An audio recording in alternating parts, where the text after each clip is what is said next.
verifico eso. Profesor, hablando sobre los dibujos y el taller, ayer se informó que usted iba a hacer unas correcciones al taller, ¿sí? No, lo era para omitir, o sea, creo que le quité la primera y la tercera pregunta, si no estoy mal. Y hacer lo demás. Es eso. Básicamente era eso. Que no ¿Cómo hicieran es, la... profe? Porque tengo entendido que era hacer la 2, la 4 y la 5, pero no. Por eso, le quité la 1 y la 3. Hacer las 2, la 4 y la 5. Ah, ok. Y usted envió un taller de unos dibujos. ¿Solamente los dibujos se hacen y se entregan con el taller o eso es otro tema aparte? Es otro tema aparte. El taller lo van a entregar para el sábado y los dibujos para el martes. ¿Ok? Los dibujos son una diapositiva también. No te entendí, Andrés. O sea, los dibujos son los que están en la diapositiva que usted envió. Sí. El taller también tiene dibujos, ¿no? O sea, los dibujos, sí. Creo que tiene unos dibujos, pero de las preguntas, por supuesto. Pero los dibujos de las diapositivas, porque se las mandé en diapositivas, es aparte para el martes. El taller para el sábado. ¿Ok? Bueno, entonces, de todas maneras, este es un tema amplio, no se va a aclarar ahorita completamente pero quería mostrarles, digamos, una diferencia entre cola de caballo y cono medular, y además que aprendiendo algunos conceptos como lo que es la hipoestesia, anestesia, clonus, hiporeflexia, anestesia en silla de montar, ¿vale? Entonces iniciamos con el grupo de cerebelo. Entonces, por favor, vamos a presentar. No sé si alguien más tiene alguna pregunta mientras el grupo proyecta.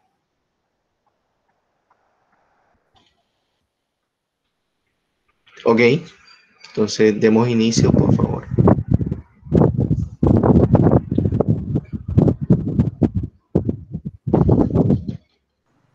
Profe, nuestro compañero Juan está ahora mismo ausente. No sé si podremos esperar, no sé, unos 5 minutos a ver si contesta.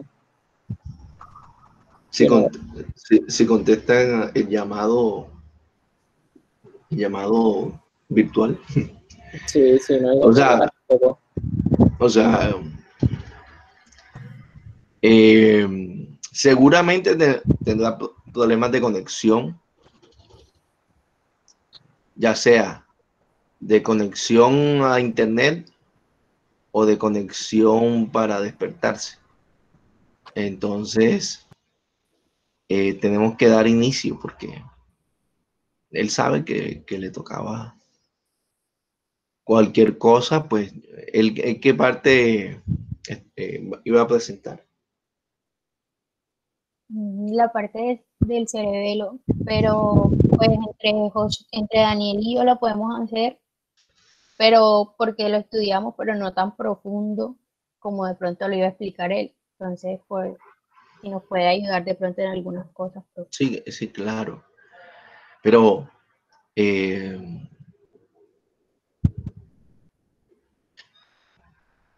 no, pues, ¿qué les digo? No sé cómo uno estudia algo superficialmente o profundamente. O sea, no me refiero a que no hayamos estudiado bien, sino que de pronto no vamos a explicarlo como de pronto él lo fuera a explicar, ¿me entiendes? Sí, no, es que yo te entiendo, no quiere decir que no te entienda, sino que, miren, yo siempre les digo que siempre para los temas, divídanse y más, les doy mucha libertad al grupo porque considero que ya ustedes son pues personas que tienen la capacidad de hacer buenas divisiones y saber que necesitan estudiar, ¿vale? Pero siempre me ha llamado la atención como la tendencia a no profundizar. Eso nos pasa a todos, ¿vale? No quiero decir que a nosotros tampoco nos pasaba también, pero es esa cuestión como que tratamos de buscar, digamos, el lado menos complejo en esto. Y es así, el ser humano tiende a buscar el lado menos complejo, pero a veces hay que tirarse de cabeza y enfrentarse a lo más complejo. Es como cuando tú empiezas a hacer un juego y te ponen los niveles de lo más difícil a lo más fácil. Si tú escoges el nivel más difícil, te aseguro que vas a aprender mucho más que si coges el nivel más fácil. Digamos, por ponerle un ejemplo con videojuegos. Entonces, dale, claro que sí. Aquí, entre todos, vamos anotando las cosas más importantes. Inicia.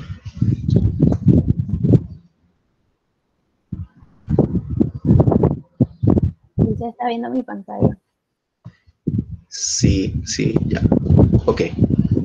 Bueno, mi grupo está conformado por Daniel José Naranjo Coronel, Juan David Mercado, quien está presente, mi persona Rosa Roca. Nosotros les vamos a hablar sobre el cerebelo, su anatomía, la división funcional y filogenética, los neurotransmisores y las conexiones del cerebelo. Vamos a hablar sobre la función de control de movimiento, que es ataxia, y vamos a hablar también sobre el cerebro, sus lóbulos, sus surcos, las áreas principales y las conexiones. Entonces, vamos a hablar primero sobre el cerebelo. El cerebelo va a estar situado en la fosa craneal posterior y se encuentra cubierto en la parte posterior por la tienda del cerebelo.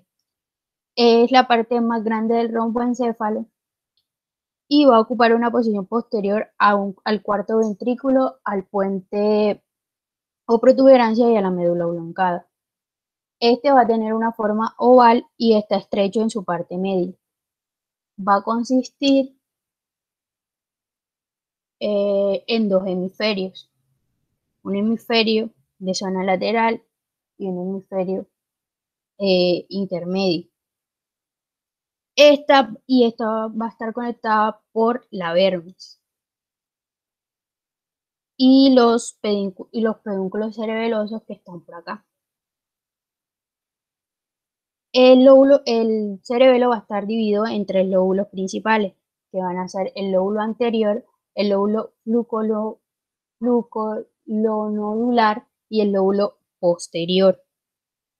El lóbulo anterior puede observarse en la superficie superior del cerebro, en este corte se puede observar,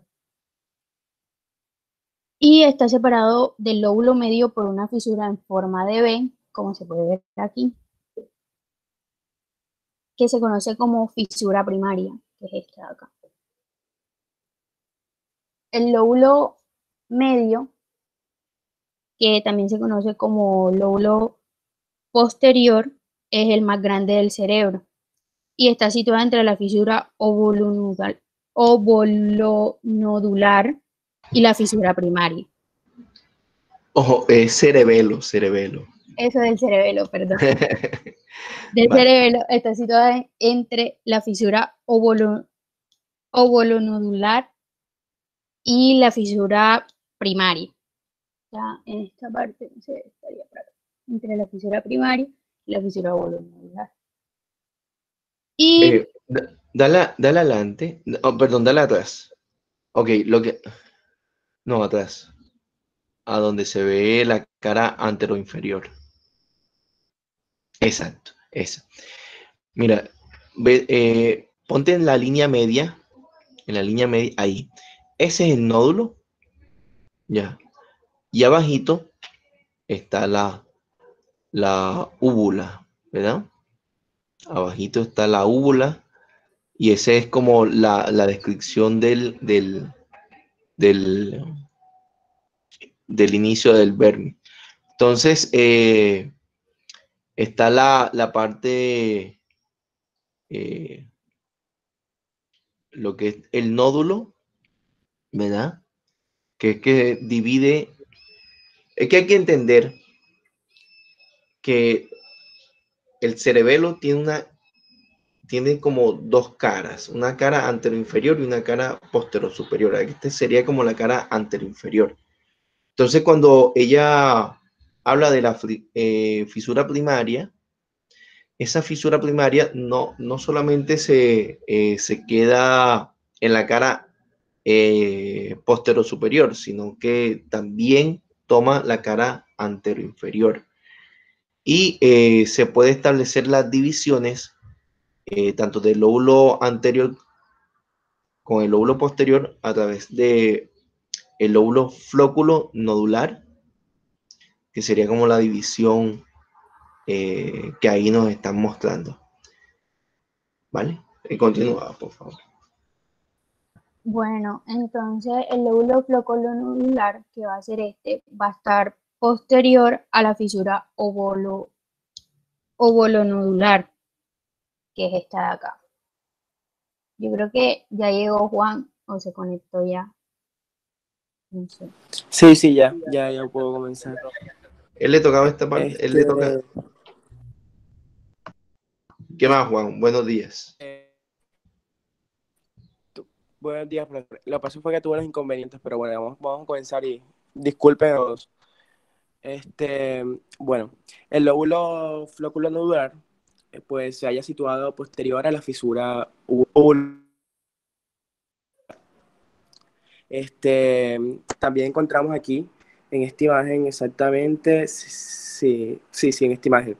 Encontramos en la parte inferior, debajo del lóbulo posterior, bueno, en el lóbulo posterior, en la parte de abajo, encontramos lo que es la fisura horizontal profunda a lo largo del margen del cerebelo. Esta separa la superficie superior e inferior. No tiene un significado morfológico ni funcional. Rosa, yo retrocede la imagen, la segunda imagen. Esa. Pues desde una perspectiva funcional, los lóbulos anterior y posterior pues están organizados según no están organizados según esta división, sino a lo largo de su eje longitudinal. Pues aquí como está en esta foto.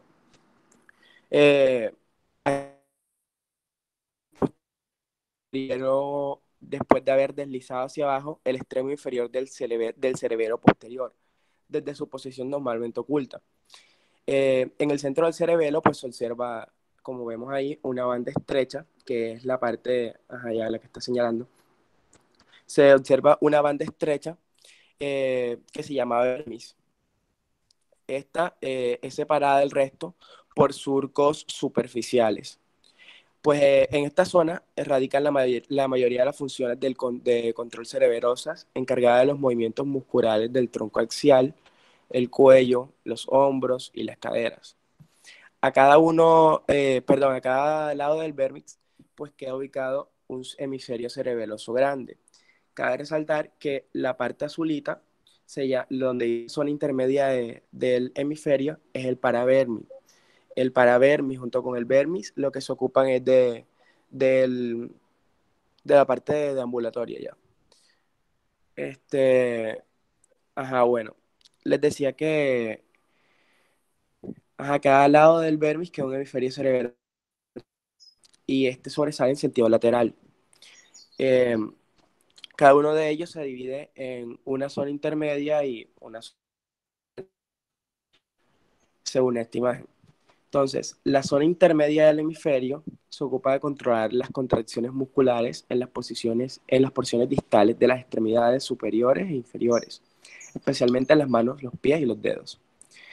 La zona lateral del hemisferio opera a un nivel mucho más remoto porque esta área se suma a la corteza cerebral para la planificación general de las actividades motoras secuenciales.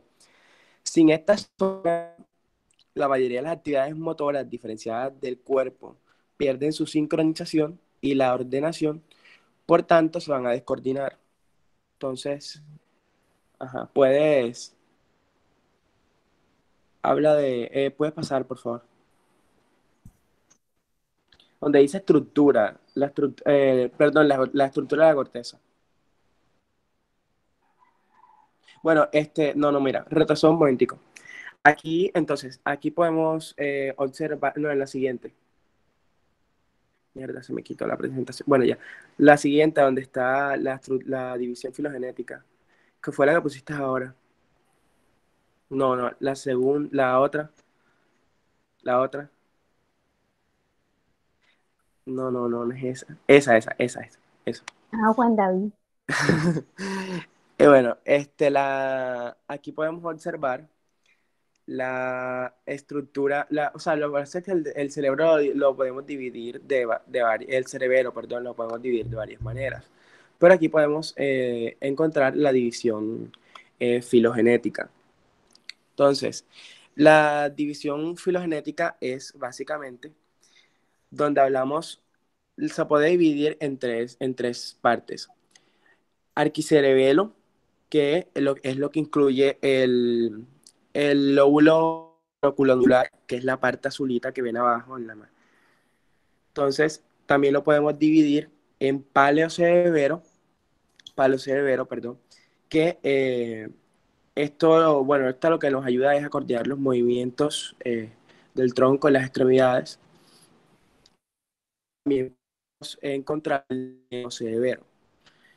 Entonces, eso lo quería. Y aquí Josué nos va a hablar un poquito acerca de eso. No sé, a veces se te escucha un poco distorsionado, pero dale atrás antes de continuar. Voy a atrás. Ok. Bueno, miren, como muy bien estaba diciendo Juan, el cerebelo se estudia teniendo en cuenta más su funcionalidad y su filogenética que su descripción netamente anatómica. ¿Por qué? Porque no tienen realmente mayor impacto clínico.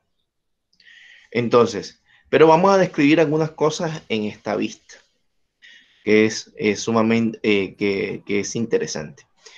En esta vista anteroinferior podemos ver el lóbulo anterior, el lóbulo posterior, que también lo pueden encontrar, como muy bien habían comentado,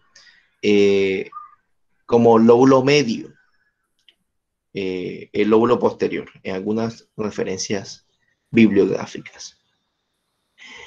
Si yo me voy, lo azulito, en esta vista, lo azulito es el lóbulo flóculo nodular, que era lo que estaba comentando Juan, que es el arquicerebelo o el cerebelo más antiguo que se formó. Y sirve para control de equilibrio y de orientación espacial. Profe, disculpe, yo me encargo de esa parte. Ah, qué pena. Bueno, entonces voy a describir un poquito y de lo que vemos acá en esta cara anteroinferior sin meterme tanto en la función. Ponte en lo azulito en la parte medial, por favor. Ese es el nódulo. Sigue bajando. Ahí está la úvula. Sube un poquito. No, sube. Úvula. A cada lado de la úvula está la amígdala cerebelosa. A cada lado, ¿sí? Señálala, por favor. Esa es la amígdala cerebelosa. Ojo, estamos viendo desde una posición anteroinferior. Esas porciones de la amígdala tienen una importancia clínica cuando la presión intracraneal aumenta. ¿Por qué? Porque esas son las que se hernian por el agujero magno y pueden comprimir lo que es bulbo y lo que es los segmentos superiores cervicales y pueden causar un paro respiratorio en el paciente y puede llevarlo a la muerte. Es esa porción. Y uno habla de herniación amigdalina cerebelosa. ¿Ok? Cuando aumenta la presión intracraneal, esto puede herniarse, las amígdalas, y comprimir la porción inferior del bulbo o los primeros segmentos cervicales de la médula. ¿Y qué es lo que pasa? Que es que ahí nace el nervio frénico y como ustedes saben, ese nervio inerva el diafragma, que es el músculo principal de la respiración. Entonces, lesiones a ese nivel, prácticamente estás induciendo un paro respiratorio al paciente. Existe una... Jesús me pregunta, profe, cuando hablamos de la parte ambulatoria en la paravermis, ¿qué quiere decir? La verdad es que ambulatoria en el paravermis. No sé, déjame, ahorita te hablo de un poco del paravermis, pero no sé qué, la verdad es que ambulatoria, no, tampoco me encaja ese concepto. Pero bueno, entonces hay patologías que se llama Chiari, se escribe Chiari. Sí, Chiari. Que es una predisposición anatómica de nacimiento a que exista un descenso de las amígdalas cerebelosas por el agujero magno, lo que causa una alteración de la circulación del líquido cefalorraquídeo y son pacientes que sufren de cefaleas, incluso síncopes. El síncope es el desmayo, ¿ok? Síncope.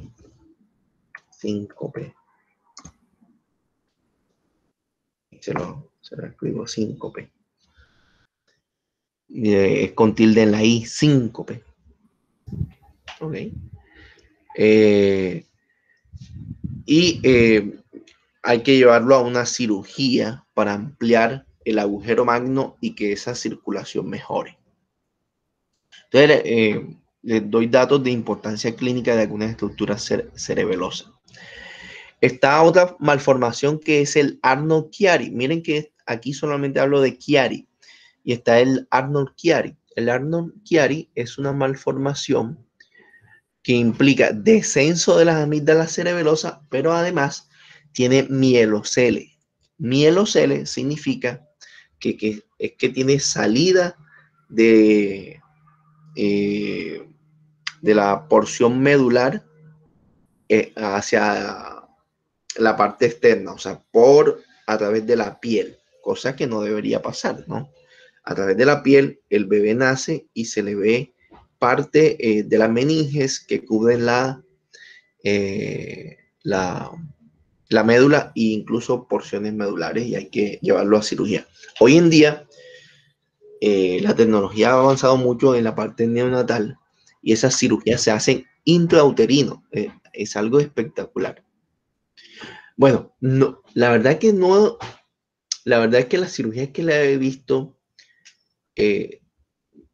no son intrauterinas como tal, pero me refiero es que todavía está el bebé intraútero, abren el útero, exponen el defecto del bebé, lo reparan, otra vez lo acomodan intrauterinamente, suturan el útero y espera a que madure mucho más.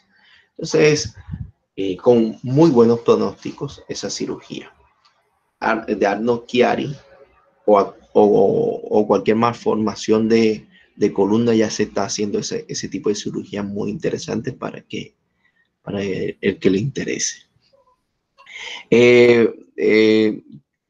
¿Qué otras estructuras importantes vemos aquí en esta cara anteroinferior? Los pedúnculos cerebelosos.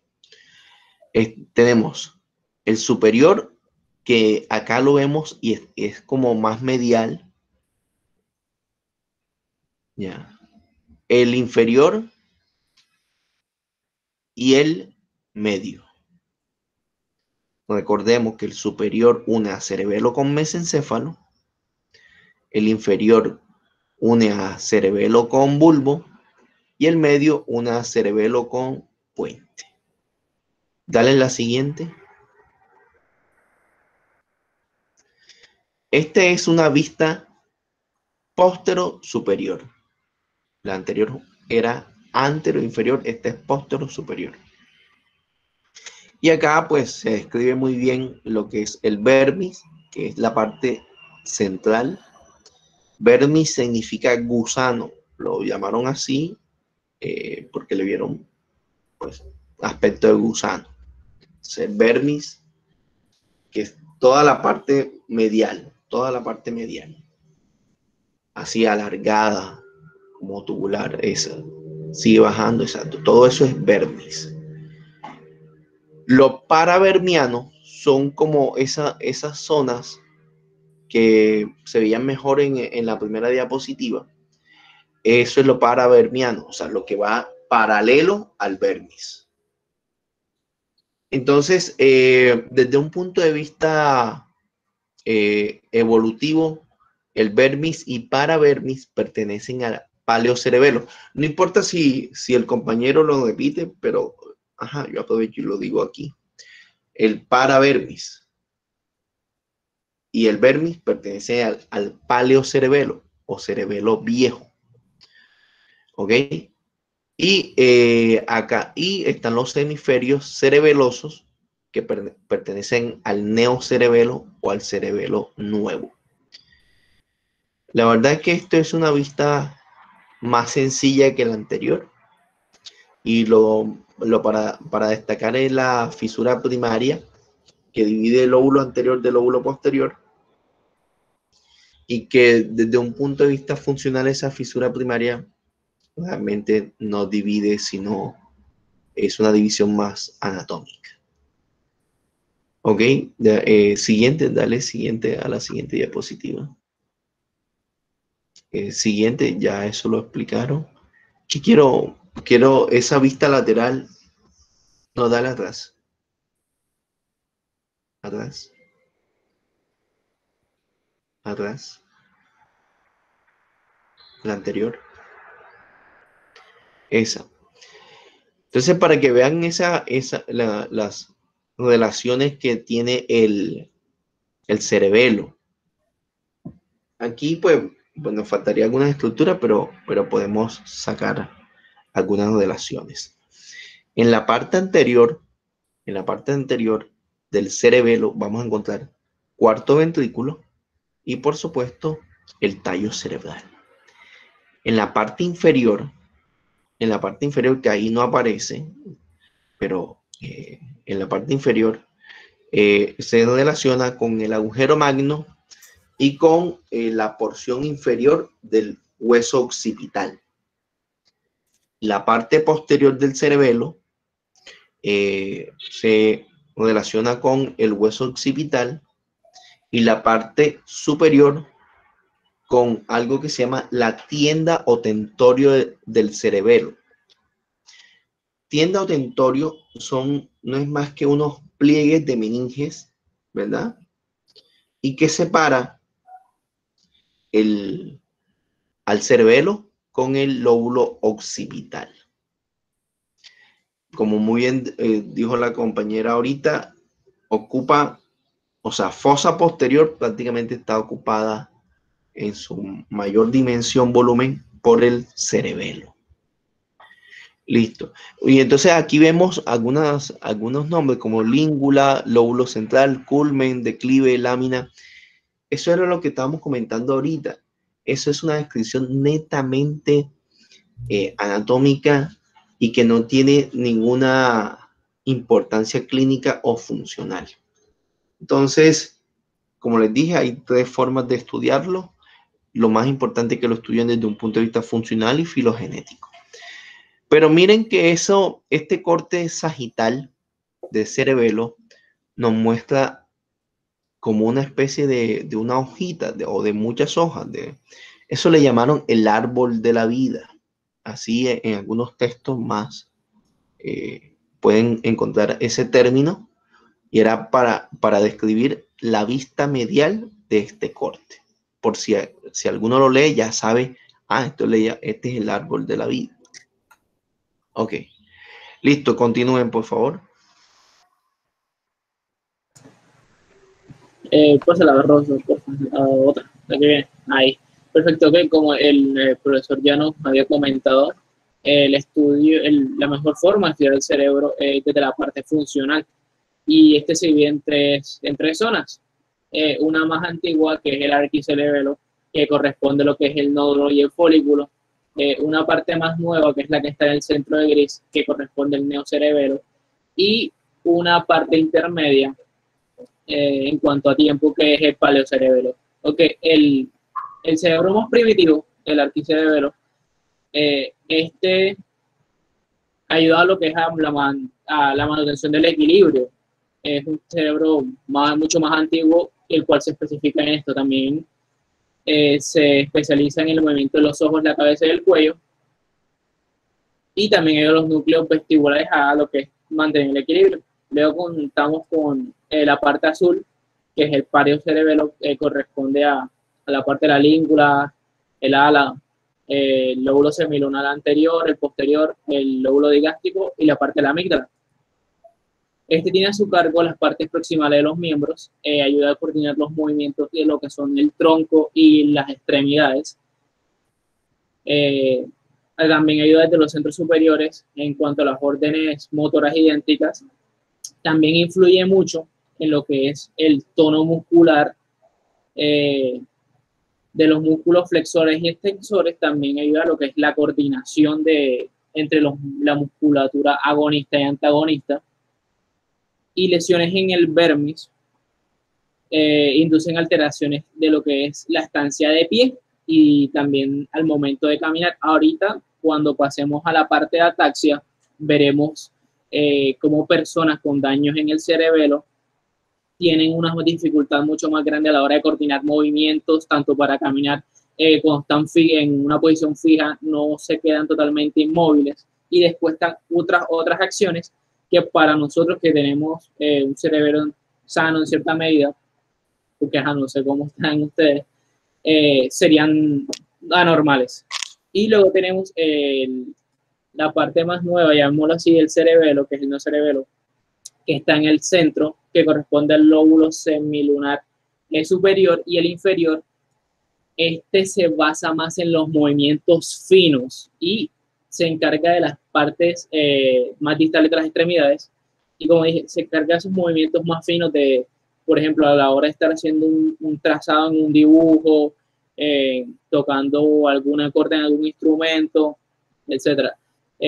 Se forma por los lóbulos semilunar superior e inferior, como yo le dije, también el folium y el tuber. Controlan también los movimientos que son rápidos para que sean más armoniosos, y esto se lleva más que todo, sobre todo en los brazos, que es lo que más usamos para hacer cosas o acciones que requieren de mucha más precisión. Conduce información de las que son las áreas motoras, también de las áreas sensitivas y áreas asociativas corticales. Modula la actividad de la corteza motora, ya sea tanto para la planificación de movimiento como para la iniciación y ejecución de este, como ya es, que sean movimientos armoniosos y finos, y no sean movimientos toscos o entrecortados. En general, la función general del cerebro sería mantener una coordinación entre los movimientos, debido a que este regula lo que es la velocidad, dirección, fuerza y amplitud de estos. Nuevamente, como les dije, ahora que veamos un video en ataxia, después que finalicemos ataxia, vamos a ver un video que verán que estas personas no controlan mucho de la dirección y la velocidad de los movimientos. Pasa, Rosa. Aquí tenemos una vista lateral de lo que es el cerebelo. Vemos que lo que está señalado con un tono anaranjado corresponde al arqueocerebelo. Está más rostral. Luego, en la parte más grande, que corresponde a lo que es al neocerebelo, que está en rosado. Y lo que está más superior es la parte del paleocerebelo, en un tono como verdoso. Listo, pasa.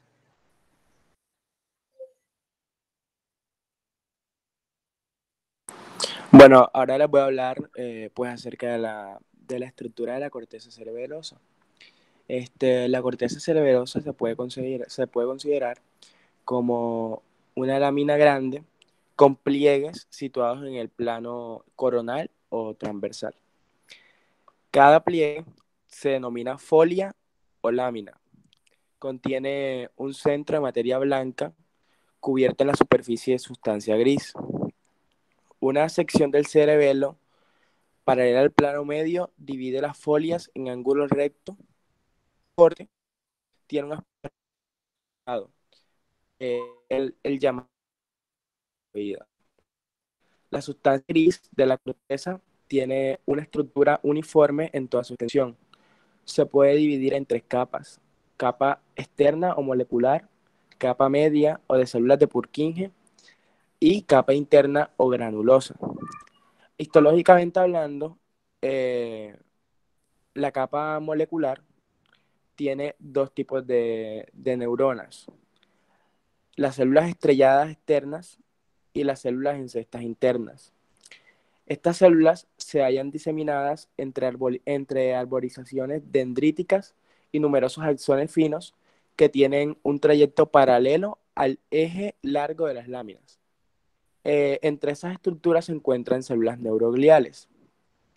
También tenemos las células de Purkinje, que son grandes neuronas de Golgi tipo 1, tienen forma de frasco y están dispuestas en una sola capa. En un plano transversal, las dendritas de estas células pasan a la capa molecular, donde experimentan una ramificación profusa. Entonces, en la base de las células de Purkinje nace el axón, que pasa a través de la capa granular para penetrar en la sustancia blanca. Al introducirse en la sustancia blanca, el axón adquiere una vaina de mielina y termina formando sinapsis con células de alguno de los núcleos intracerebelosos. Entonces, aquí voy a mencionar que las fibras trepadoras que vemos ahí, esa, perdón, vienen del núcleo olivar inferior y se conecta a la capa de las células a la capa molecular, o sea, la capa de las células de canasto. Entonces, la capa granular está llena de células pequeñas con núcleos intensamente teñidos y citoplasma escaso. Cada célula tiene 4 o 5 dendritas con terminaciones en forma de garra. Sináptico con fibras mucosas. El axón de cada célula granulosa pasa a la capa molecular, donde se bifurca en forma de T, de modo que las ramas tienen un trayecto paralelo al eje largo de la lámina cerebelosa.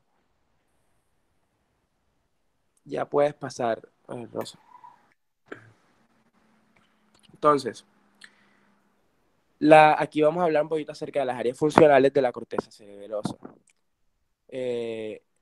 Bueno, dice que las observaciones clínicas de neurólogos y neurocirujanos han demostrado la posibilidad de dividir la corteza cerebelosa en tres áreas funcionales. La corteza del vérmix, que influye en los movimientos del eje mayor del cuerpo, es decir, cuello, hombros, tórax, abdomen, caderas. Inmediatamente lateral al vérmix se encuentra la zona intermedia del hemisferio cerebeloso. Se ha demostrado que esta zona controla los músculos de las partes distales de los miembros, en especial de las manos y los pies.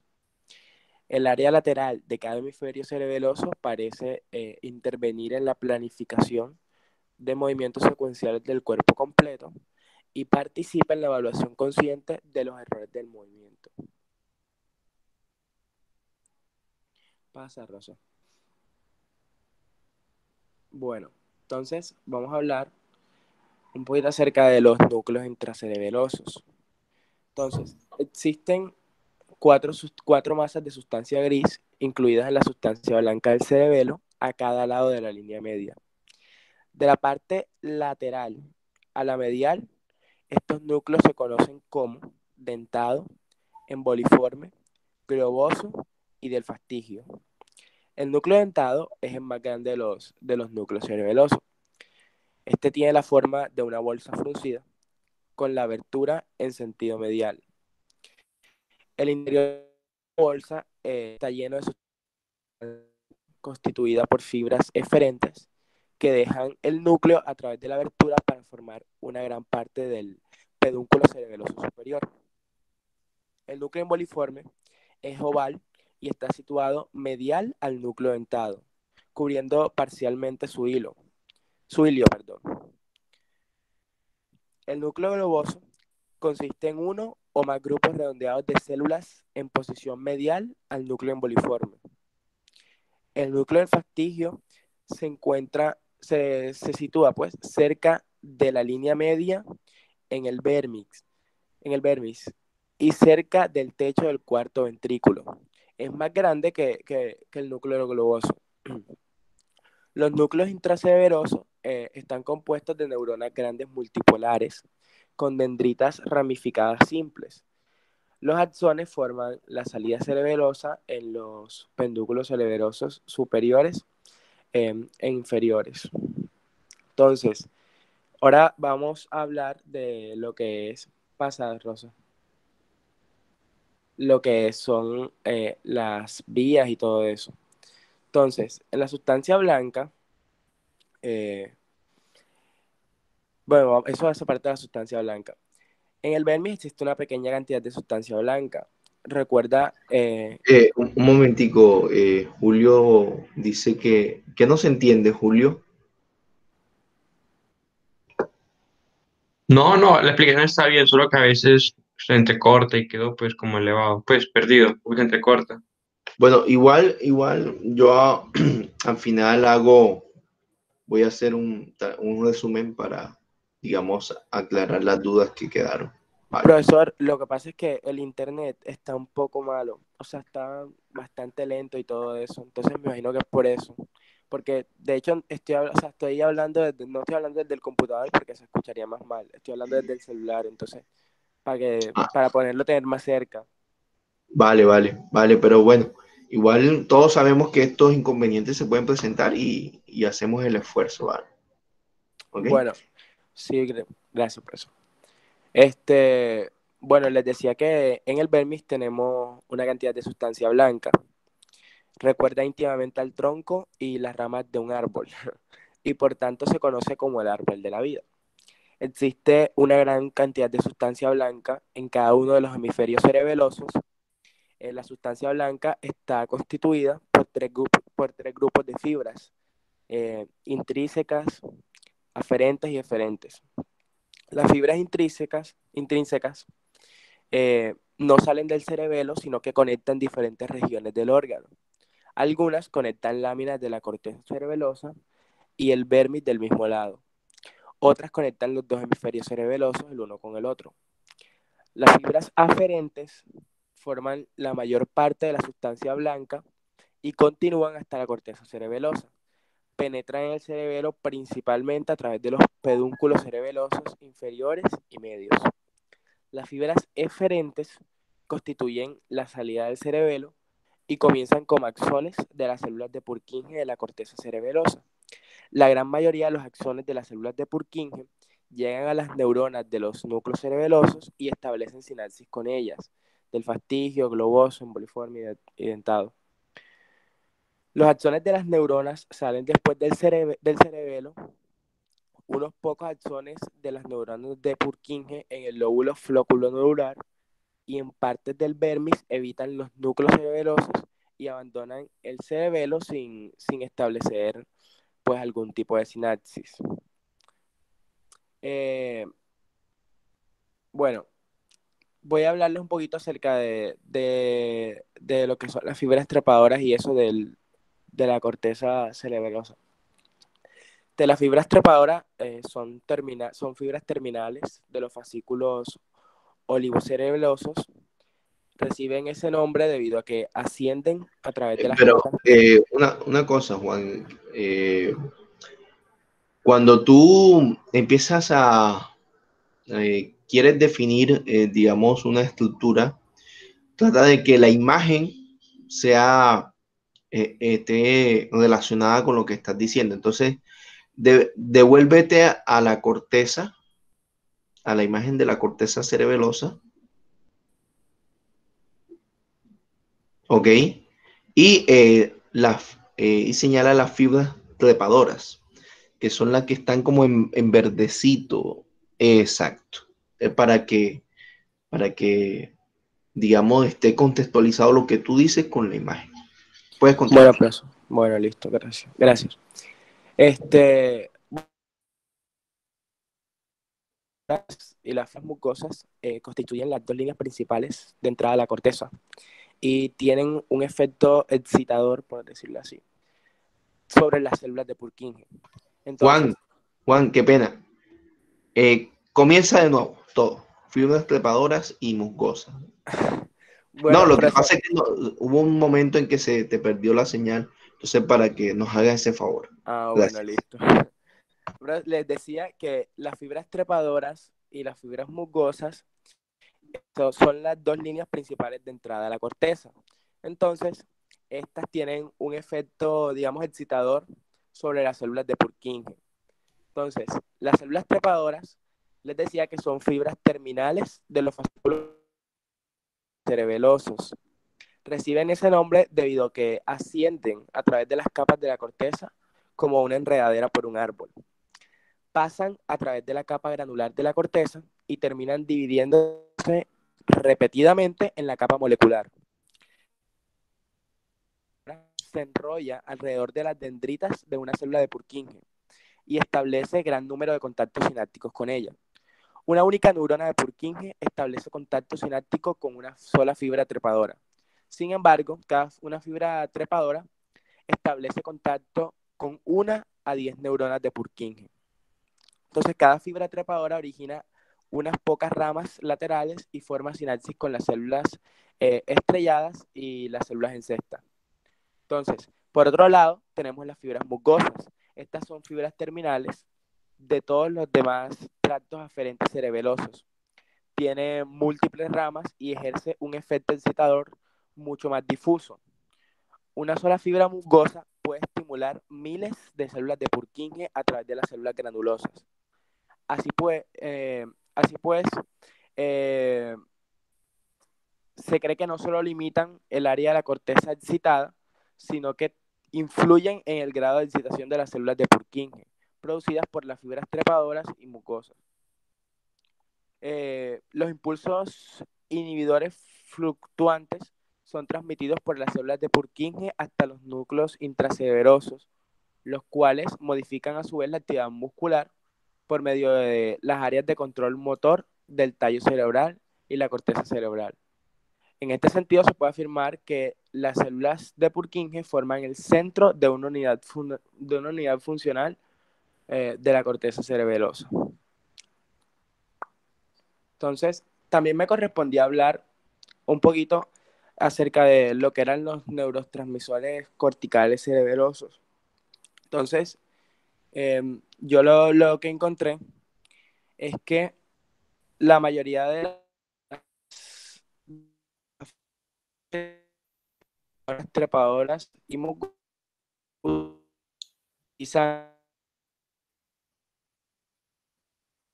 Pancho, no se escucha. Juan, como que se le perdió la señal.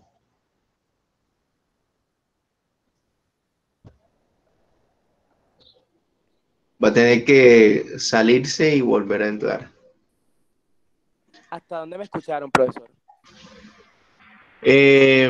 Ibas a hablar de las vías aferentes y eferentes y ahí, hasta ahí. Déjame corto y vuelvo a entrar porque... Sí, sí, claro. Bueno, bueno, yo al final voy a hacer un pequeño resumen, pero vamos a ir destacando varias cositas. La división filogenética, ya saben, arquicerebelo, paleocerebelo, neocerebelo. Ok, muy bien. Tenemos la división, después viene la corteza cerebelosa. La corteza cerebelosa. Esta corteza tiene tres capas, la molecular, la de Purkinje y la granular. La capa molecular tiene dos tipos de células, que son las células estrelladas y células en cesta, también o canasta le llaman. La capa de Purkinje tiene células de Purkinje, ok, las células de Purkinje, y la capa granular tiene las células granulosas y la Golgi tipo 2. Recuerden que la Golgi tipo 2 es de axón corto, mientras que la Golgi tipo 1, como las de Purkinje, son de axón largo. ¿Qué más encontramos aquí en la corteza cerebelosa? Encontramos dos fibras que ascienden, que son las trepadoras, que hacen sinapsis con las dendritas, pero de las células de Purkinje, pero en la capa molecular, y son la terminación final, o la terminación, sí, terminación final suena como redundante, es la finalización de las vías olivocerebelosas. O sea, las fibras trepadoras vienen del núcleo olivar inferior, que recuerdan ayer se encuentra en el bulbo. Entonces la vía olivocerebelosa finaliza con las fibras trepadoras. Y las otras son las fibras musgosas, que son la entrada a cerebelo, o finaliza las otras vías. ¿Cuáles? Las espinocerebelosas anterior y posterior, y las cuneocerebelosas, y son las vías de entrada de las demás vías aferentes a cerebelo. Hacen algo que se llama el glomérulo sináptico, que es una sinapsis múltiple. ¿Cuál es? Es la fibra musgosa, hace sinapsis tanto con la Golgi tipo 2 como con la célula granulosa. Ya, entonces eso se le conoce como glomérulo sináptico. Sí, exacto, a ese nivel, muy bien. Eso se le conoce como glomérulo sináptico. No sé si ya se volvió a Sí, unir. ya, profesor. No sé si ya me Perfecto. escuchan mejor. Sí, en estos Bueno, momentos te escuchamos mejor. bueno, listo. Lo que pasa es que le estaba hablando de los neurotransmisores cerebelosos. Entonces, yo les decía de que la mayoría de las fibras aferentes excitadoras, o sea, atrapadoras, mucosas, utilizan glutamato como transmisor excitador en las dendritas de las células de Purkinje.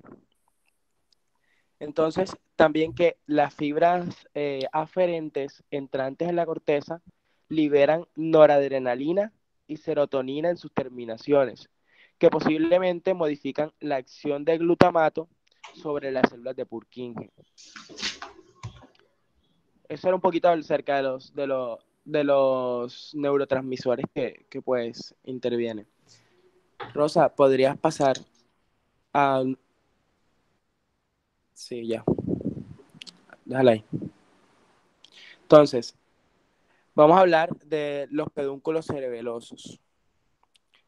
El cerebro está relacionado con otras partes del sistema nervioso central por numerosas fibras eferentes y aferentes, agrupadas a cada lado en tres grandes fascículos o pedúnculos. Los pedúnculos cerebelosos superiores conectan el cerebro con el mesencéfalo. Los pedúnculos cerebelosos medios conectan el cerebelo con el puente o protuberancia y los pedúnculos cerebelosos inferiores conectan el cerebelo con la médula oblongada. Entonces, las fibras aferentes cerebelosas de la corteza cerebral tenemos, Rosa, pon la imagen de las fibras aferentes.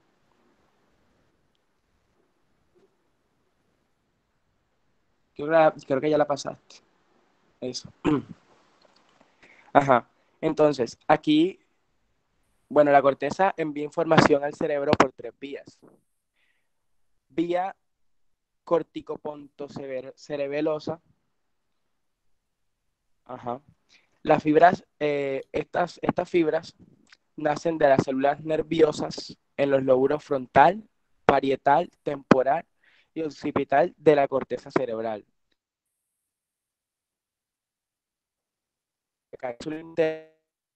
Para terminar en los núcleos pontinos. Los núcleos pontinos dan lugar a las fibras transversas pontinas estas cruzan la línea media y pues penetran en el hemisferio cerebeloso opuesto como pedúnculo cerebeloso medio. También vamos a encontrar las vías cerebro-olivocerebelosa. Aquí tenemos que las fibras corticolivares nacen de las células de los lóbulos frontal, parietal, temporal y occipital de la corteza y descienden a través de la corona radiada y la cápsula interna para terminar bilateralmente en los núcleos olivares inferiores. Los núcleos olivares inferiores dan lugar a las fibras que cruzan la línea media y penetran en el hemisferio cerebeloso opuesto a través del pedúnculo cerebeloso inferior. Pues estas fibras van a terminar como fibras trepadoras en la corteza. También tenemos la vía cerebroreticulocerebelosa. Aquí tenemos las fibras corticorreticulares que proceden de células nerviosas de muchas áreas de la corteza cerebral, en particular de las áreas sensitivas motoras. Estas descienden para terminar en la formación reticular del mismo lado y en el lado opuesto, en el puente o protuberancia, y la médula oblongada. Las células de formación reticular dan lugar a las reticulocereberosas que penetran en el hemisferio cerebeloso del mismo lado a los pedúnculos cerebelosos inferior y medio. Esta conexión entre el cerebro y el cerebelo es importante para el control del movimiento voluntario. La información respecto al inicio del movimiento en la corteza cerebral es transmitida probablemente al cerebelo de forma que el movimiento pueda ser monitorizado y se puedan introducir los ajustes apropiados en la actividad muscular. Entonces, aquí también vamos a encontrar fibras aferentes procedentes de la médula espinal. Vamos a encontrar 3 vías. La fascículo espinocerebeloso anterior, fascículo espinocerebeloso posterior y fascículo cuneo-cerebeloso. El fascículo espinocerebeloso anterior, aquí los axones que penetran en la médula espinal desde el ganglio espinal terminan mediante sinapsis con las neuronas del núcleo dorsal, o también conocido como columna de Clarke, en la base del cordón gris posterior. La mayoría de los axones de estas neuronas cruzan al lado opuesto y ascienden como fascículo espinocerebeloso anterior en el cordón blanco contralateral. Algunos axones ascienden como fascículo espinocerebeloso anterior en el cordón blanco lateral del mismo lado. Las fibras entran en el cerebelo a través del pedúnculo cerebeloso superior y terminan como fibras musgosas en la corteza cerebelosa. También existen ramas colaterales que terminan en los núcleos cerebelosos profundos. Se cree que las fibras que han cruzado al lado opuesto en la médula espinal vuelven a cruzar dentro del cerebelo. Este fascículo, el fascículo espinocerebroso anterior, se encuentra en todos los segmentos de la médula espinal y sus fibras transmiten información muscular y articular desde los huesos musculares, los órganos tendinosos y los receptores articulares de los miembros superiores e inferiores. También pues se cree que el cerebelo recibe información desde la piel y la fascia superficial por este fascículo. Entonces, tenemos el fascículo espinocerebeloso posterior. Aquí los axones que llegan a la médula espinal desde el ganglio espinal penetran el cordón gris posterior y terminan formando sinapsis con las neuronas en la base del cordón gris posterior. Estas neuronas se conocen en conjunto como núcleo dorsal. Sus axones entran en la parte posterolateral del cordón blanco lateral del mismo lado y ascienden como fascículo espinocerebeloso posterior hasta la médula oblongada. Aquí el tracto entra al cerebelo a través del pedúnculo cerebeloso inferior y termina como fibras musgosas en la corteza cerebelosa. También se forman ramas colaterales que terminan en los núcleos cerebelosos profundos. El fascículo espinocerebroso posterior recibe información articular y muscular desde los huesos musculares, los órganos tendinosos y los receptores articulares del tronco y de los miembros inferiores. Vamos a hablar también del fascículo cúneo-cerebeloso. Estas fibras se originan en el núcleo cuneiforme de la médula oblongada y entran en el hemisferio cerebeloso del mismo lado a través del pedúnculo cerebeloso inferior. Las fibras terminan como fibras musgosas en la corteza cerebelosa. También forman ramas colaterales que terminan en los núcleos cerebelosos profundos. El fascículo cuneo-cerebeloso recibe información muscular y articular desde los huesos musculares, los órganos tendinosos, también desde los receptores articulares del miembro superior y de la parte superior del tórax, a diferencia de los otros. Entonces, también encontramos las fibras aferentes desde el... Ay, un momento, disculpen que se me...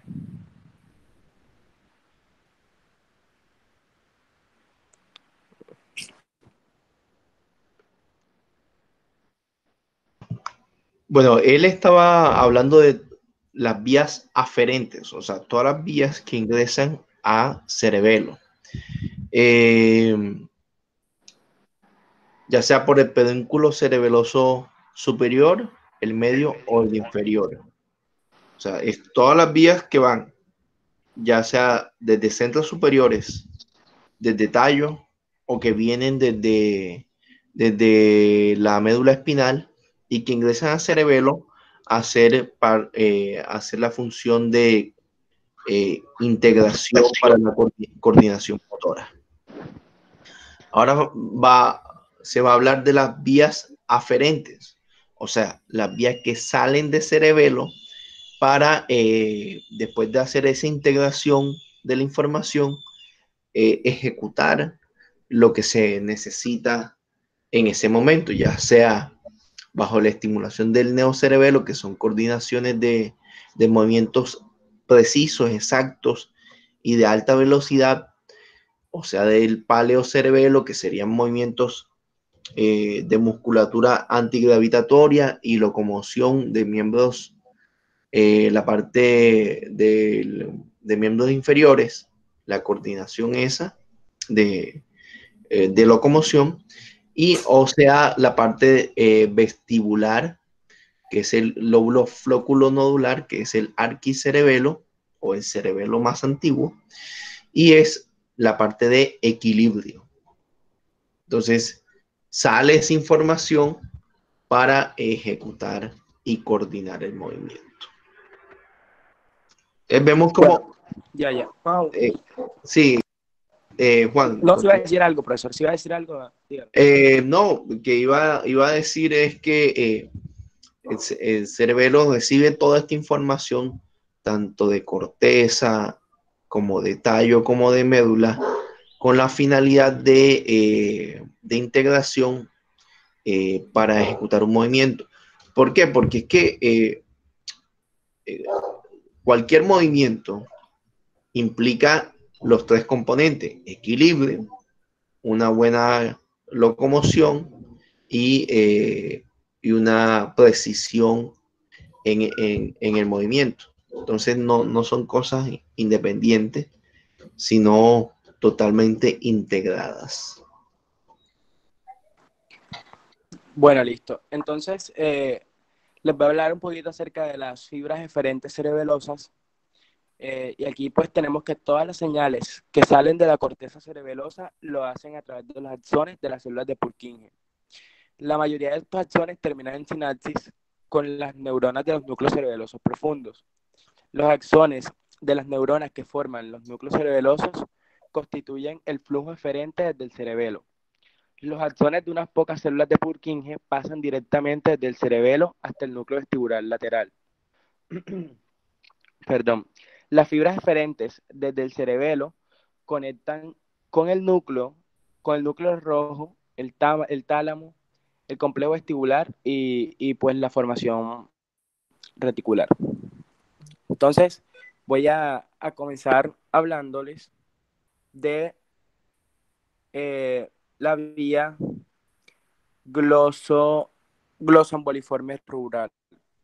Aquí los axones de las neuronas de los núcleos globosos y emboliformes tienen un trayecto a través del pedúnculo cerebeloso superior y cruzan la línea media al lado opuesto en la decusación de los pedúnculos cerebelosos superiores. Las fibras terminan en sinapsis con células del núcleo rojo contralateral que dan lugar a los axones del fascículo rubroespinal. Así pues, parece ser que esta vía cruza dos veces, una en la decusación del pedúnculo cerebeloso superior y otra en el fascículo rubroespinal cerca de su origen. De esa manera, los núcleos globosos y emboliformes influyen en la actividad motora del mismo lado del cuerpo. Aquí pues también vamos a encontrar la vía dentotalámica. Aquí los axones de las neuronas del núcleo dentado tienen un trayecto a través del pedúnculo cerebeloso superior y cruzan la línea media hasta el lado opuesto en la decusación del pedúnculo cerebeloso superior. Las fibras terminan en sinapsis con las células del núcleo ventrolateral del tálamo contralateral. Los axones de las neuronas talámicas ascienden a través de la cápsula interna y la corona radiada y terminan en el área motora primaria de la corteza cerebral. El núcleo dentado puede influir por esa vía en la actividad motora al actuar sobre las motoneuronas en la corteza. Sí, el núcleo dentado puede influir por esa vía en la actividad motora al actuar sobre las motoneuronas en la corteza cerebral opuesta. Los impulsos procedentes de la corteza motora son transmitidos a niveles segmentarios espinales a través del fascículo corticoespinal. También encontramos otras vías que son la vía fastigio vestibular, que aquí los axones de las neuronas del núcleo del fastigio tienen un trayecto a través del pedúnculo cerebeloso inferior y terminan mediante proyección en las neuronas del núcleo vestibular lateral en ambos lados. También tenemos la vía fastigio reticular, que aquí los axones de las neuronas del núcleo de fastigio tienen un trayecto a través del pedúnculo cerebeloso inferior y terminan en sinapsis con neuronas de la formación reticular. Los axones de esas neuronas influyen en la actividad motora segmentaria espinal a través del fascículo reticuloespinal. Y bueno, ya. Rosa, puedes continuar en la siguiente página. La última, ajá, eso. Entonces, las funciones del cerebelo. El cerebelo recibe información aferente respecto al movimiento voluntario desde la corteza cerebral y desde los músculos, los tendones y las articulaciones.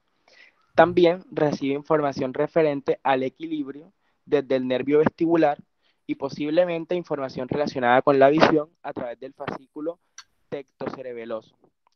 Toda esta información es introducida en los circuitos cerebelosos corticales por las fibras musgosas y las fibras trepadoras y converge en las células de Purkinje. Los axones de las células de Purkinje se proyectan con pocas excepciones en los núcleos cerebelosos profundos. La eficiencia del vermis se proyecta en el núcleo del fastigio. Las regiones intermedias de la corteza se proyectan en los núcleos globosos y emboliformes, y la salida de la parte lateral del hemisferio cerebeloso se proyecta en el núcleo dentado. Los axones de unas pocas células de Purkinje salen directamente del cerebelo y terminan en el núcleo vestibular. Actualmente se cree que los axones de Purkinje ejercen una influencia inhibidora sobre las neuronas de los núcleos cerebelosos y los núcleos vestibulares laterales. Entonces, para concluir, la eferencia cerebelosa es conducida a los sitios de origen de las vías descendentes que influyen en la actividad motora en el nivel espinal segmentario. A este respecto, el cerebelo no tiene conexiones neurales directas con las motoneuronas inferiores, pero ejerce su influencia indirectamente a través de la corteza cerebral y el tallo cerebral. Gracias.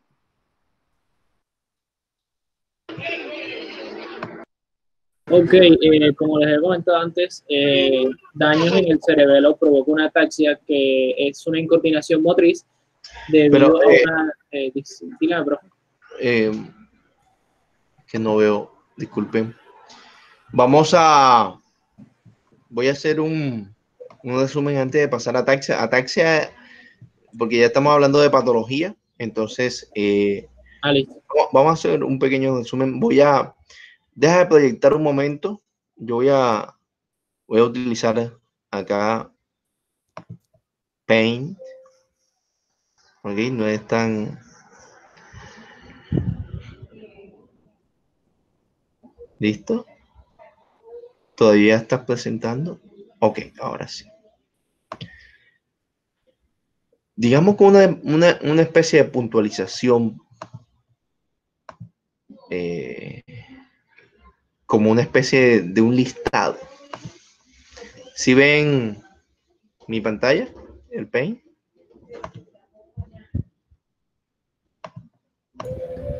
¿Sí le están viendo el Paint? Sí, señor. Ok, entonces vamos a... Si uno tiene cerebelo, lo puede, digamos, graficar así. Desde un punto de vista estructural. Sustancia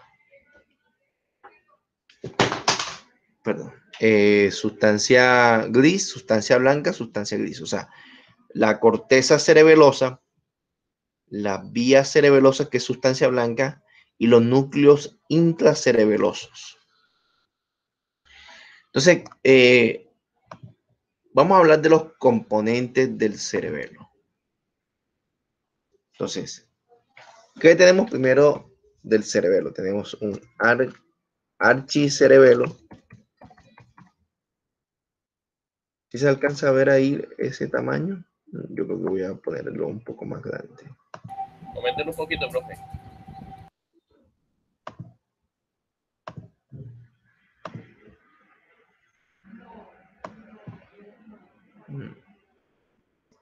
No sé qué hice.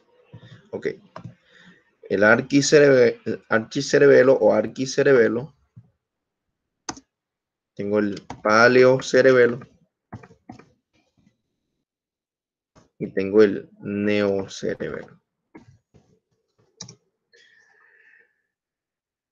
Hemos hablado de esto, pero ¿con qué estructura lo relaciono? ¿Con qué estructura lo relaciono? Entonces, el arquicerebelo, desde un punto de vista estructural, lo relaciono con el lóbulo L, lóbulo, flóculo nodular.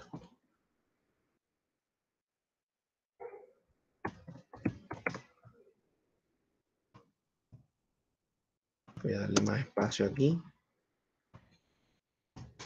Además, recuerden, voy a salirme aquí un poquito. Aquí hay unos núcleos, aquí hay 4 núcleos, que son el núcleo fastigio, ¿ok? Está el otro núcleo que es el... Voy a enumerar dos que serían emboliforme y globoso, y el último que sería el dentado.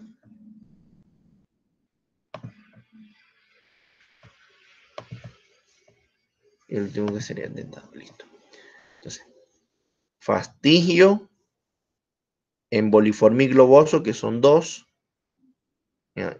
Y el dentado, que es el más lateral y es más grande que comentó el compañero. Entonces, volviendo acá al arquicerebelo,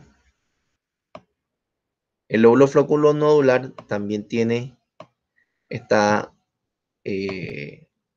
también pertenece el núcleo fastigio.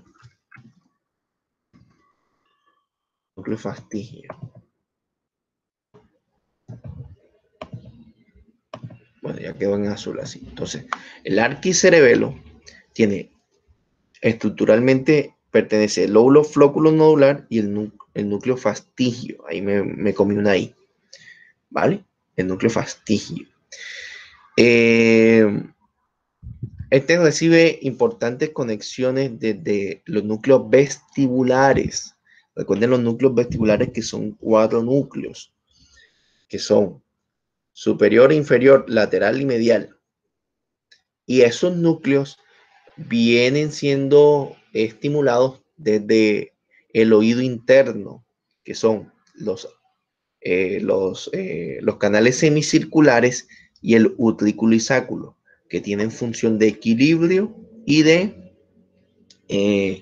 aceleración cefálica, o sea, hacia dónde se mueve la cabeza con respecto al espacio y al tiempo, por supuesto, porque aceleración es una unidad de tiempo. Entonces, el arquicerebelo está representado por el lóbulo flóculo-nodular y el núcleo fastigio. ¿Ok? Debí colocarlo de otro color. Voy a hacerlo.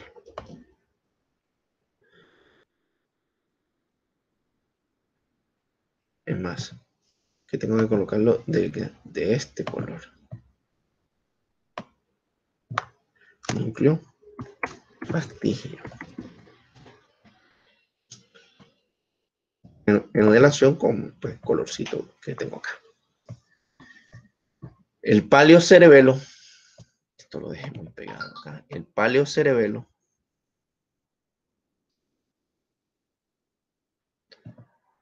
está relacionado con el vermis y paravermis. ¿Sí se ve ahí en amarillo? Sí. Y los núcleos en amarillo, que serían el globoso y emboliforme.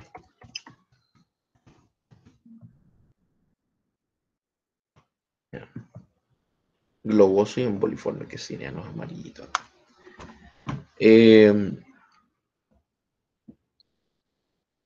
Y por último tenemos el neocerebelo.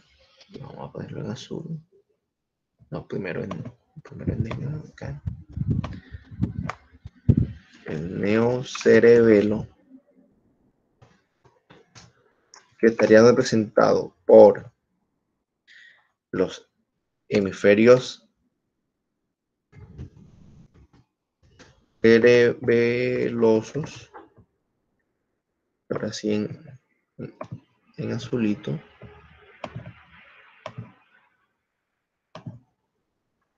Acá. Por el núcleo dentado. Por el núcleo dentado. ¿Okay? Esos son los componentes principales de la división filogenética asociado con la estructura. Entonces, la teoría es, bueno, o digamos como es que pues la vida comenzó en el agua y animales considerados jerárquicamente inferiores, como son los peces, tienen el arquicerebelo. Entonces un pececito sabe que pues, está nadando con su parte ventral hacia abajo por el arquicerebelo, o si no, nadara de cabeza. ¿Ok? O sea, es orientación el arquicerebelo y le permite estar en posición vertical. Cuando los animales dejaron el agua, saltaron, pues aquí se ejerce la fuerza de gravedad. Y pues tú necesitabas, acá no necesitas, en el agua no necesitas patas para conseguir tu alimento. Pero acá, pues está la fuerza de gravedad y necesitas desplazarte. Y entonces se formaron, digamos, las patas, aquí las paticas, ¿sí? Para poder caminar y buscar tu alimento. Y se forma el paleocerebelo, vermis, globoso y emboliforme, que tiene una acción sobre la musculatura axial, ¿verdad? O antigravitatoria, o si no pasa, fuésemos como serpientes, no nos pudiéramos levantar, antigravitatoria y de locomoción, coordinación sobre todo de miembros inferiores para desplazamiento, a buscar comida, a buscar agua, etc. Posteriormente, nuestros brazos, ¿verdad? Coordinación distal de las manos, se forma el neocerebelo, formado por los hemisferios cerebelosos y el núcleo dentado, y es para darle mayor precisión a tus movimientos y coordinación. ¿Ok? Mayor precisión, movimiento y coordinación. ¿Por qué? Porque ya a la hora de ejecutar, como muy bien dijo el compañero, digamos un trazado, los artistas, o tocar un instrumento como el piano, el acordeón, se necesita precisión, exactitud, velocidad. Por supuesto, cuando se formó esto, esa no era su función. Su función era tener la habilidad de lanzar una piedra y pegarle al animal en la cabeza y poder comer. Y pues esa exactitud te la dio el neocerebelo. Listo, se formó para eso, para esa coordinación. En conjunto, pues el cerebelo tiene la coordinación motor. O sea, es difícil, digamos, que digamos, tengas un daño en el arquicerebelo, el lóbulo flóculo nodular, núcleo fastidio, y no se afecte lo demás. Pues sí, se afecta lo demás. Y viceversa también, ¿no? Empieza a afectárselo todo en conjunto. ¿Qué más tenemos en cerebelo? Pues tenemos la corteza cerebelosa, ¿no? Tenemos la corteza cerebelosa, que estaría ubicada aquí, la corteza cerebelosa. Entonces esa corteza cerebelosa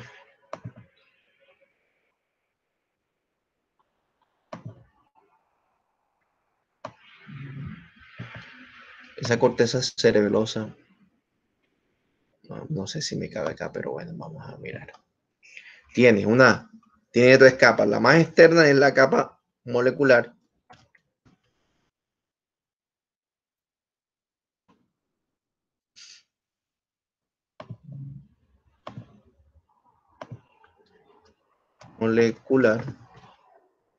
Luego le sigue la de Purkinje.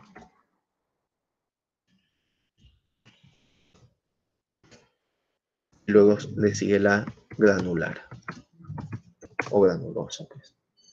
Realmente es granulosa. Listo, entonces tenemos tres capas. Cada capa tiene unas células.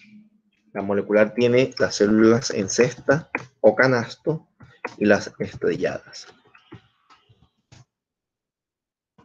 La capa de Purkinje tiene células de Purkinje o Golgi tipo 1 por su axón largo, y la granulosa tiene las células granular y tiene la Golgi tipo 2. Golgi 2 porque su axón es corto. Listo. ¿Qué más encontramos en esta capa? En esta capa vamos a encontrar también, en esta corteza, perdón, en la corteza vamos a encontrar también los dos fibras, ¿no? Estaría voy a anotarlas por acá, las fibras trepadoras y las musgosas.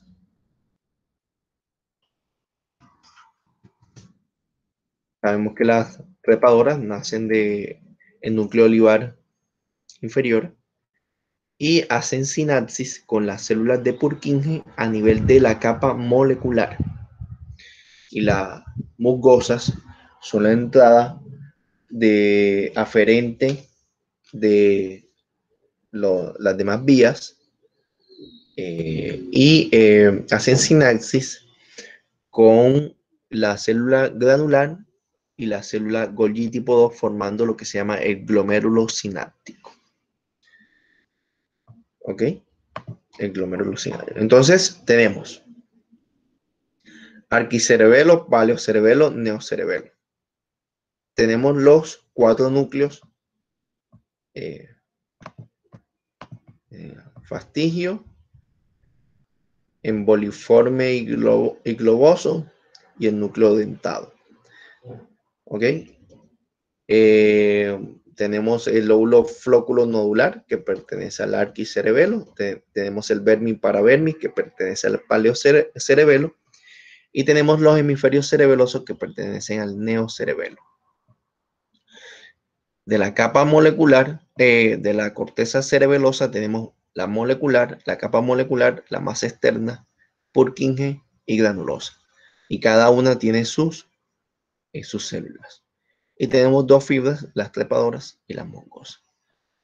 También entonces tenemos las vías aferentes, o sea, las vías que ingresan a aferentes al cerebelo.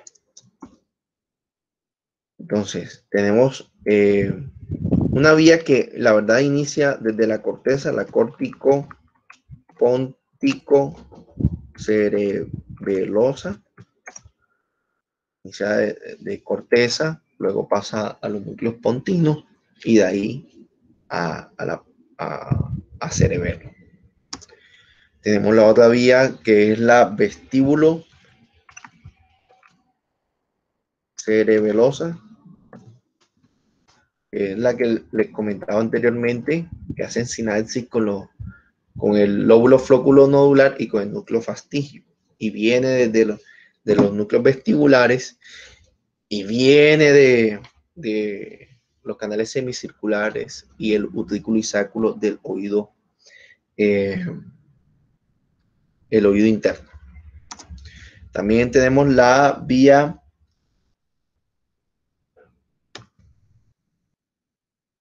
cerebro,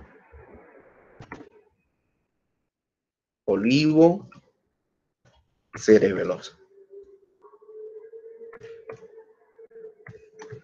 O también se le puede llamar córtico-olivo-cerebelosa. ¿Ok? Esta es una vía que inicia también desde la corteza cerebral, hace sinapsis con los núcleos olivares y ingresa al cerebelo. Esta es la que finaliza como células trepadoras. Las trepadoras. ¿Ok? Tenemos también la retículo cerebelosa.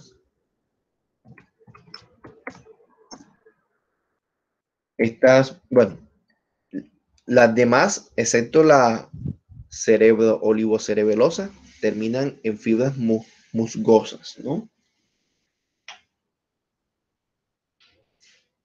Tenemos bueno, este viene de la sustancia reticular del tallo. Tenemos las espinocerebelosa anterior y la espinocerebelosa posterior.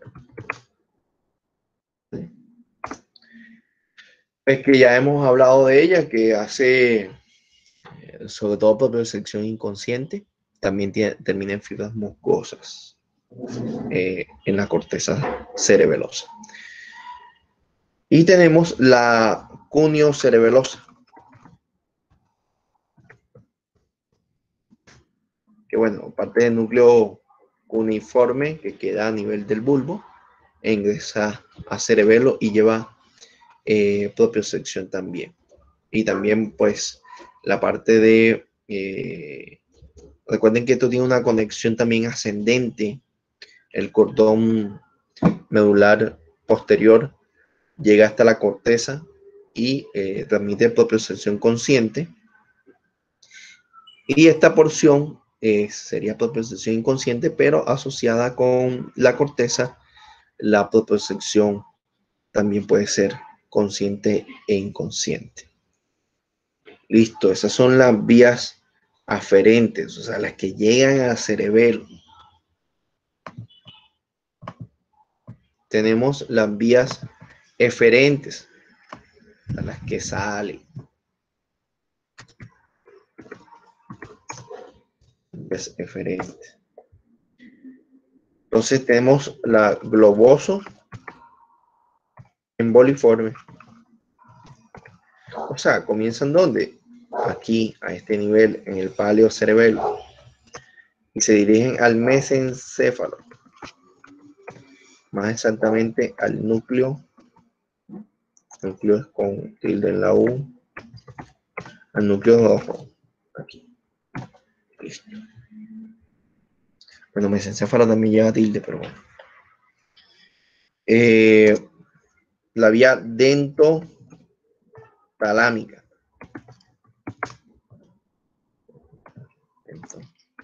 Talámica. Se origina del núcleo dentado, el neocerebelo, y se dirige al tálamo. Recuerden que el tálamo es un centro de integración de todas la información que se origina en jerárquicamente inferior. Tálamo es diencéfalo, entonces lo que se origine desde el tallo, cerebelo, médula, el tálamo lo toma y lo distribuye hacia la corteza. La vía dentotalámica,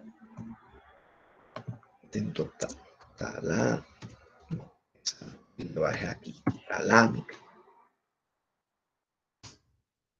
Y tenemos la vía fastigio vestibular. O sea, primero tenemos la vestibulocerebelosa, que llega al núcleo fastigio, de los núcleos, y tenemos la fastigio vestibular. Lo que me quiere decir que esto es un circuito,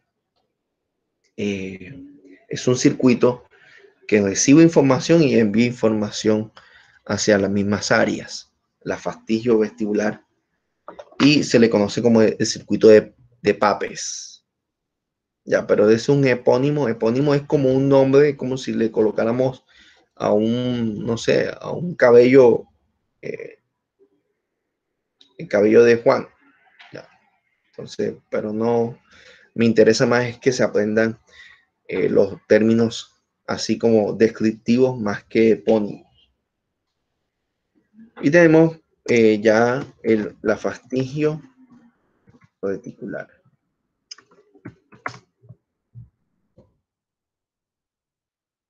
Las vías eferentes, aferentes, la división filogenética con sus estructuras asociadas, la división de la capa de cerebelosa con sus células y las fibras. Y bueno, por último, los 3 pedúnculos cerebelosos también, ¿no? Superior, medio, inferior, que ampliamente hemos hablado. Para finalizar este resumen y algo que me toca a mí, yo mejor les voy a mandar esa diapositiva. La diapositiva que yo había hecho es de esto. Básicamente, de las vías aferentes y eferentes, pero divididas por pedúnculos cerebelosos. Entonces yo se las envío. Pero sí, algo para anotar acá es la vascularización, ¿no? La vascularización. Entonces, la parte, el cerebelo está vascularizado por 3 arterias.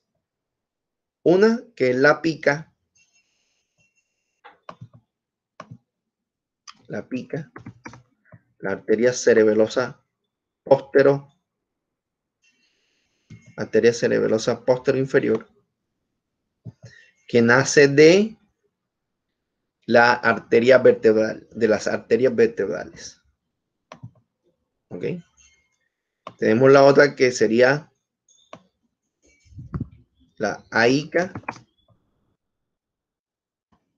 sería arteria cerebelosa anteroinferior. Y esta nace de la basilar, de la arteria basilar. Y tenemos las arterias cerebelosas superiores.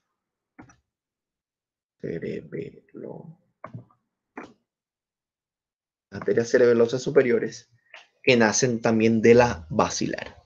Esas serían las arterias que llevan el aporte sanguíneo y para la nutrición de todas estas áreas cerebelosas. Pueden haber infartos de ella, o sea que se produce una trombosis y por supuesto infarto del cerebelo con todas las manifestaciones clínicas que puede haber dependiendo de el lugar del daño y la extensión del daño. Listo, chicos, entonces ese sería como un pequeño resumen de lo del cerebelo. Ok, continúen con ataxia.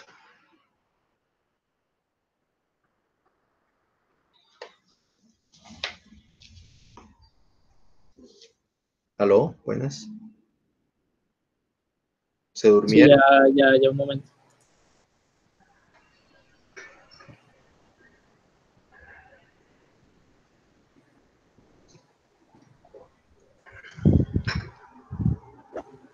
Bueno, como les venía comentando, la ataxia es una incoordinación motriz, la cual surge de una lesión o degeneración en el cerebelo. Esta produce ciertos síntomas como es inestabilidad a la hora de caminar, es muy difícil mantener la bipedestación, también hay signos como lo es el nistagmo, que son movimientos involuntarios del globo ocular, disartría, que es una dificultad para hablar, la dismetría, que es el no medir la distancia de las extremidades, las lesiones en la línea media del vermix se han afectado más en la estática y en la marcha, mientras que la afectación en la zona hemisférica provoca una ataxia sensorial y esta empeora de forma con el cierre ocular. El desequilibrio también puede aparecer como consecuencia de procesos vestibulares, siempre acompañados de cierto vértigo. También las lesiones frontales, como la hidrocefalia, incluso de forma transitoria, en un lactante cuando hay un brote febril. Hay varios tipos de ataxia, una que es hereditaria, en este caso yo le traje lo que es la ataxia de Friedreich,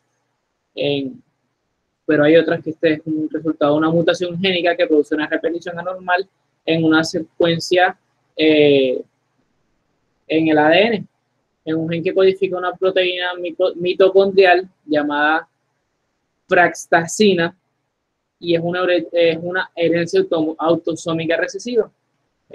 Provoca la disminución de las concentraciones de esta proteína, la cual conduce a una sobrecarga de mitocondrial de hierro y un deterioro de la función de la mitocondria.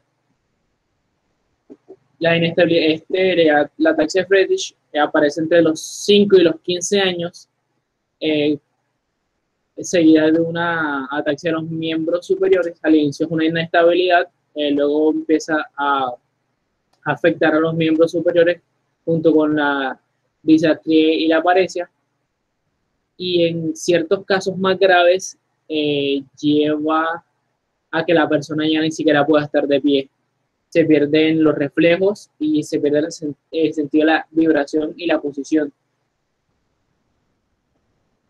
También son frecuentes el pie cao encorvado o pie de bot, la esclerosis y la miocardiopatía progresiva. Muchos de estos pacientes nada más logran vivir hasta una vida media, más o menos como entre 30 a 40 a 50 años, más o menos. No es una vida muy larga, y pues la muerte de ellos puede ser causada muchas veces a una arritmia o una insuficiencia cardíaca. Por el lado de las ataxias hereditarias, pero también hay trastornos adquiridos. Puede ser por resultado de un trastorno neurogenerativo hereditario o trastorno sistémico, como lo es la esclerosis, que se caracteriza por focos diseminados de desmielinización en cuanto al encéfalo y a la médula espinal. Sus síntomas más frecuentes incluyen las alteraciones oculomotoras, tienen parestesia, debilidades, espasticidad, disfunción urinaria y síntomas congénitos leves. También se puede dar por traumatismos cráneoencefálicos, que son lesiones físicas producidas sobre el tejido cerebral que alteran de forma temporal o permanente la función de este. También se puede dar ataxias adquiridas por exposiciones a toxinas, o puede ser idiopáticas también. En cuanto a los trastornos sistémicos, incluye el consumo de alcohol, que es una degeneración cerebelosa alcohólica, también al espurez celiático, algún golpe de calor, el hipotiroidismo también lo afecta, y la deficiencia de la vitamina E. Y en cuanto a las toxinas, podemos encontrar como es el monóxido de carbono, metales pesados, el litio, la fenitionina y algunos que otros solventes. Y ahora les voy a, profesor, por dejar de proyectar para poder proyectar yo un video.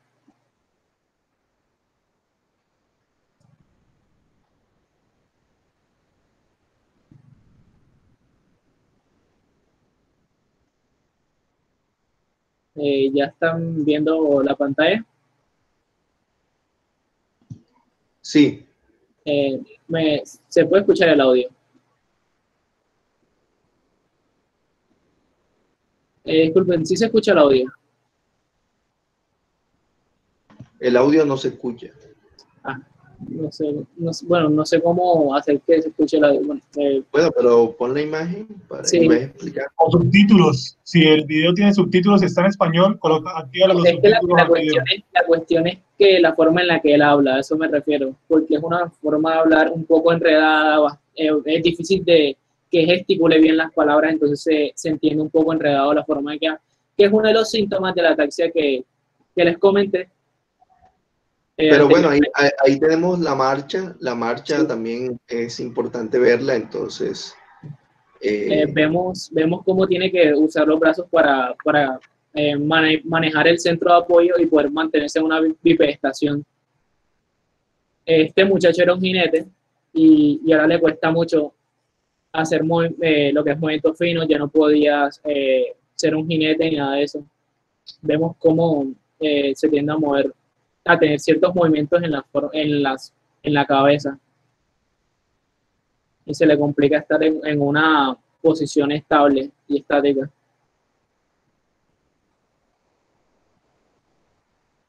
Bueno, este era un pequeño video que quería mostrarles. Ok, Otra de las cosas que él va haciendo una marcha, si se dan cuenta, aumenta lo que se llama el ángulo de sustentación, o sea, sus piernas, él las abre un poco más para así de esa forma evitar caerse. Y, además de su ayuda con los brazos, él aumenta lo que se llama el ángulo o polígono de sustentación para tratar de mantener el equilibrio. Esa es otra de las características de la marcha atáxica. Que como les dije, pues cualquier persona que tome, digamos, se embriague con alguna bebida alcohólica, usted va a ver, lo van a ver atáxico porque va a haber incoordinación motora en él.